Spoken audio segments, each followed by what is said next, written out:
Hi friends, welcome to quick and short video. ఈరోజు మనం ఒక సూపర్ యమ్మీ ఈజీ వైట్ సాస్ పాస్తా చేసుకోవడం ఎలాగో చూద్దాం. ఇది చాలా చాలా క్విక్గా చేసేయచ్చు అండ్ పిల్లలు చాలా చాలా ఇష్టంగా తింటారు. ఫస్ట్ ఒక ప్యాన్ పెట్టుకోండి, దాంట్లో బటర్ యాడ్ చేసుకోండి, దాంట్లో కొద్దిగా గార్లిక్ యాడ్ చేసుకోండి. గార్లిక్ కొంచెం ఫ్రై అయిన తర్వాత మీ ఇంట్లో ఉన్న రకరకాల క్యాప్సికమ్లు, bell peppers, whatever you call అవన్నీ ఇందులో యాడ్ చేసేయండి. కొంచెం పచ్చివాసన పోయేంత వరకు వేపుకోవాలన్నమాట. దాని తర్వాత బ్రోకలీని ఆల్రెడీ స్టీమ్ చేసి కుక్ చేసి పక్కన పెట్టుకున్నా, లేదంటే కొంచెం పచ్చిపచ్చిగా ఉంటుంది, దాన్ని కూడా కొంచెం సేపు బటర్లో ఫ్రై చేసేసుకుంటాను అనమాట.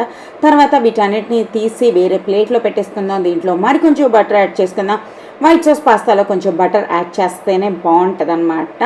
సో పిల్లలు కూడా చాలా చాలా ఇష్టంగా తింటారు, ఎందుకంటే ఇందులో అసలు కారం ఉండదు, ఏమి ఉండదు కదా. అందుకోసం మళ్ళీ బటర్ యాడ్ చేసుకుంటాం. అందులో ఒక half teaspoon corn flour add చేసుకుంటాం. కార్న్ ఫ్లోర్ లేదు అంటే మైదా కూడా యాడ్ చేయొచ్చు, బట్ కార్న్ ఫ్లోరే చాలా టేస్టీగా ఉంటుంది. దాంట్లో కొద్దిగా ఒక కప్పుడు పాలు యాడ్ చేసుకుంటాం. ఈ మైదా మిక్స్చర్, బటర్, పాలు అన్నీ మిక్స్ అయిపోయిన తర్వాత అందులో 1 packet of oregano, 1 packet of chilli flakes ఇందులో యాడ్ చేసుకుంటాం అనమాట. 1 ప్యాకెట్ అంటే అదే మనం డామినోస్ తిన్నప్పుడు వస్తాయి కదా, అది ఒక్కొక్క ప్యాకెట్ అనమాట. దాంట్లో 1 స్లైస్ ఆఫ్ చీజ్ని కూడా యాడ్ చేస్తాం. ఈ చీజ్ అనేది థిక్కెనింగ్ చేస్తుంది అనమాట. మన కార్న్ ఫ్లోర్ ఇవన్నీ వేసుకున్నాం కదా, అవన్నీ కలిసి మంచి బ్యూటిఫుల్ యమ్మీ సాస్ అన్నది రెడీ అయిపోద్ది. దాంట్లో మనం ఆల్రెడీ పక్కన ఫ్రై చేసుకున్న మన వెజిటేబుల్స్ అన్నీ యాడ్ చేసేద్దాం. తర్వాత కుక్ చేసిన పాస్తాని కూడా ఇందులో యాడ్ చేసేద్దాం.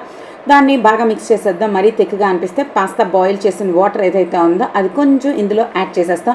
మంచిగా ఒక ప్లేట్లో పెట్టుకుని సర్వ్ చేసుకుని తింటే ఓహో యమ్మీ యమ్మీ.